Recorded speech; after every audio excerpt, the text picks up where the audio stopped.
Assalamu alaikum wa rahmatullahi ta'ala wa barakatuh. Paix à vous tous et à vous toutes. Bienvenue sur ma chaîne Retour à l'Islam TV. Bienvenue dans cette nouvelle vidéo.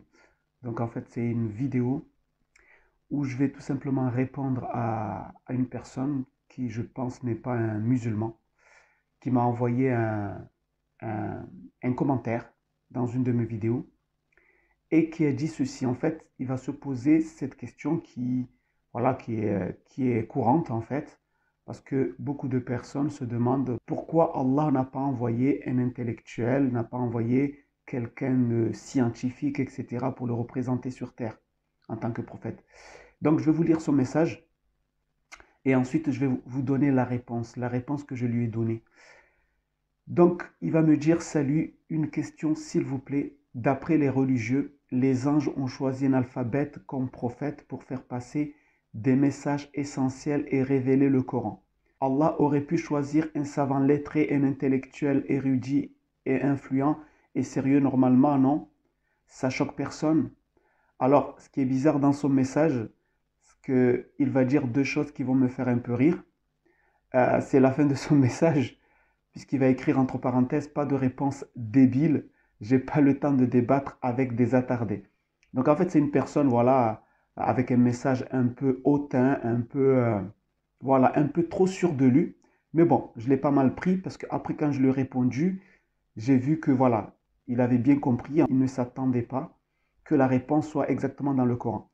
Et la deuxième chose qui m'a fait rire, c'est lorsqu'il a dit que d'après les religieux, les anges ont choisi un alphabet. Donc, déjà, ce ne sont pas les anges qui ont choisi le prophète Mohammed, paix et bénédiction sur lui, mais c'est Allah qui l'a choisi. D'accord? L'ange Djibril n'était que l'intermédiaire, c'est-à-dire celui qui a porté le Coran pour l'enseigner au prophète. Voilà. Donc, voici la réponse que je lui ai répondue. Selon le Coran, ne savait pas lire et ne savait pas non plus écrire. Et ça, on va le retrouver dans la sourate 29, verset 48. Allah il va dire ceci.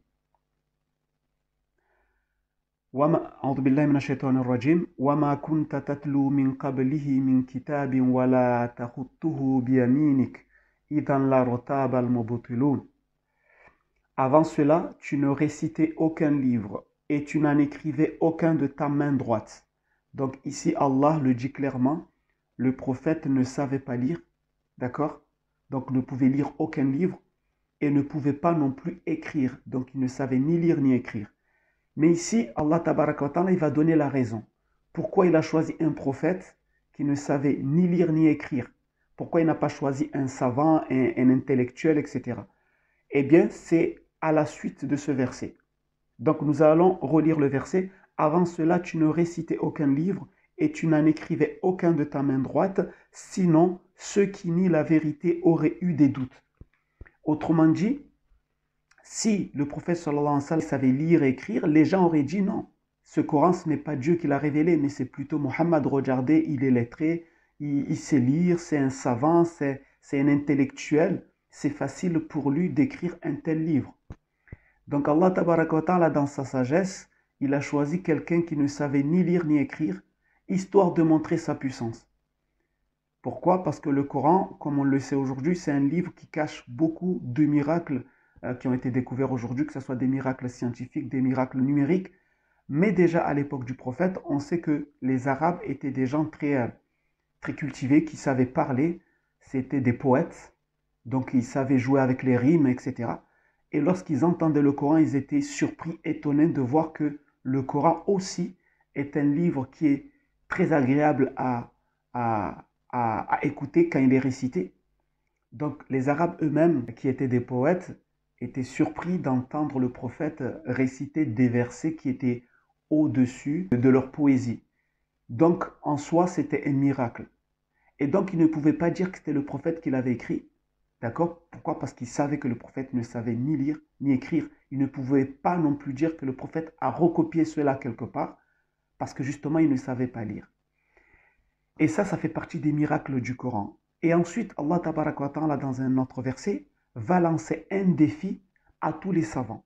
À tous les savants, les gens qui se croyaient savants, les gens qui se croyaient intelligents, hein, les intellectuels, les érudits, il va leur lancer un message. Et ce message, enfin un défi. Et ce défi, on va le trouver dans la sourate 2, sourate Al-Baqarah, verset numéro 23. Allah tabaraka wa ta'ala, il va dire ceci. Si vous avez un doute sur ce que nous avons révélé à notre serviteur, tâchez donc de produire une sourate semblable et appelez vos témoins, les idoles, que vous adorez en dehors de Dieu si vous êtes véridiques. Donc ici, Allah tabaraka wa ta'ala lance ce défi. Si vous pensez vraiment que ce livre ne vient pas d'Allah, alors que vous savez que ce prophète ne savait ni lire ni écrire, alors vous, essayez donc d'écrire non pas le Coran entier. Allah il dit, ici il dit, reproduisez une sourate qui serait semblable à une sourate du Coran. Une sourate, c'est un chapitre. Et il y a 114 chapitres dans le Coran. 114 sourates. Et donc, Dieu a lancé ce défi à tous les savants du monde entier, à tous les intellectuels, les érudits, d'essayer d'écrire, de reproduire une sourate qui serait semblable à une sourate du Coran. Et Dieu va aller encore plus loin dans le verset qui suit, le verset 24. Il va dire ceci. Si vous n'y parvenez pas, et à coup sûr, vous n'y parviendrez jamais, subhanallah. Non seulement Dieu leur dit déjà qu'ils essayent de le faire, mais ensuite il leur dit, mais de toute façon, vous n'arriverez jamais à reproduire une sourate semblable à une sourate du Coran. Et c'est là où Allah va les mettre en garde. Si vous n'y parvenez pas, et à coup sûr vous n'y parviendrez jamais, parez-vous donc contre le feu qu'alimenteront les hommes et les pierres. Il a été réservé aux négateurs. Ça veut dire qu'Allah les met en garde. Il leur envoie un signe pour leur montrer que ce livre vient vraiment de lui. Eux-mêmes, ils savent que ce livre ne peut pas venir d'un homme, puisque celui qui l'a apporté ne savait ni lire ni écrire. Donc maintenant, Dieu leur dit, si vous ne croyez pas, attention à ce châtiment qui vous attend. Donc voilà, donc ça c'est la réponse que j'ai donnée à cette personne. Donc maintenant, vous savez que si Allah tabaraka wa ta'ala a choisi le prophète Mohammed qui ne savait ni lire ni écrire, c'est pour montrer sa puissance.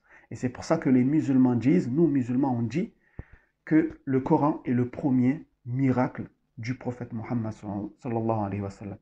Sur ce, je vous donne rendez-vous dans une prochaine vidéo. Assalamu alaikum wa rahmatullahi wa barakatuh. Paix à vous tous et à vous toutes.